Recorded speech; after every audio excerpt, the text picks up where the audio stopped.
Praise the Lord. Adom for pa yada wasi bebre. Wono kredi enti na wo mate se de yetie yo. Ye hye wani onyam sronko wa wono kredi hu. Adom ne nti yada so yete nkwamo. Adom ne nti yekeka ye hu. Adom ne nti woda wo hu edi kye ye wo yada eso mo. Empo ye na ye se de ye ya yada ye po yenim. Adom ne nti da wase nso wo mobro hu na nsa da. Eda wase Awurade wa pemfo nyina ho. Awurade koso na ba wo ma ho ban.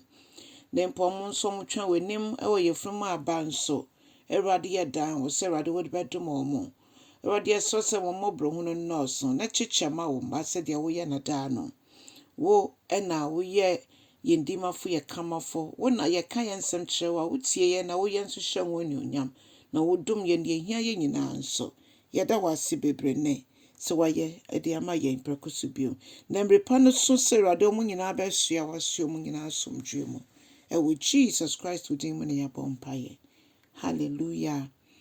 Odo for me ma akwa benenso de bout ya se senju medie so.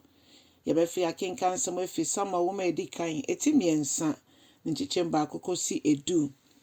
Ye nyina ye nim Samuel. Hanaba Samuel. Hana sugu Awurade so na Awurade je no so. Na ode Samuel che no. No hye onyankopon bo.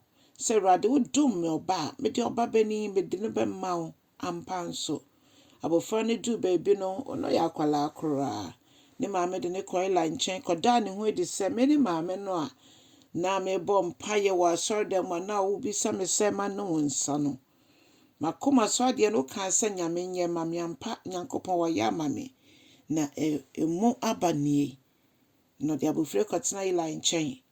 Na niente nyankopon de Samuel ko Eli fie ne se na Eli mana ya so den ebu nyankopon ni mutiaye na onyankopon no wa hye Eli bo se ode ohaw kese bebe busua no so na Bible church say Eli wa mpe emua na onyankopon ya no ye na de ye wonwa den nyinara ohwe ebrepemu na oye na adwuma ye hwe ansa na Mary ebe wu Yesu no a na ne nua pani Elizabeth nso na koniba sabre no mu a abosom nsia chia na Maria nso obofo no koka nsempa kire no na chese no nyankopon twen say Yohane Asuboni ne beba ebe di Yesu enim se di atweresem na aka no sa pepepe nso na Samuel nso ode ne ba brepa na wa hyehyɛ so pese Israel odofo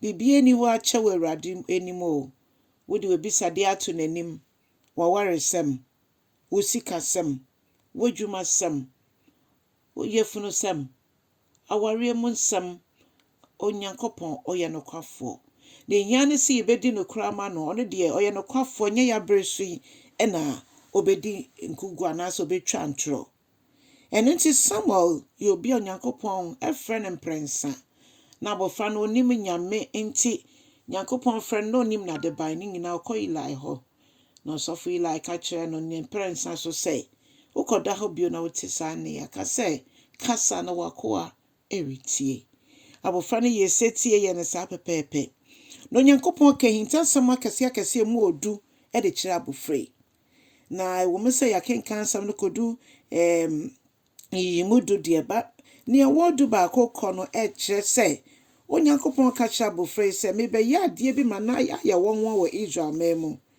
na niamaka etia Eli fie mebe ye efimfiti ase kosi awie ne amese meye na no ana meye medin kan abɔ no kokɔ nanso wampa mmoa enti sabre niamaka to hɔ no mede ne mane mumuye no ebeye adekese a mebe sei oman no na sa emumuye de enya de aforbo betimi ama betimi de ache ne de kire sei sabre na aforbo pepa nipa bone sanse de aboa moja na esre na sa bone de onyankopon sei aforbo bi eni ho a ebesesa no owura Yesu yeda wasesa obaye ne je sese Yesu ama nka menne wo ye bone bebrebe yi nka aforbo bi eni ho betimi apepa nanso Yesu aba ebetwa ne nyinaa so ama yɛn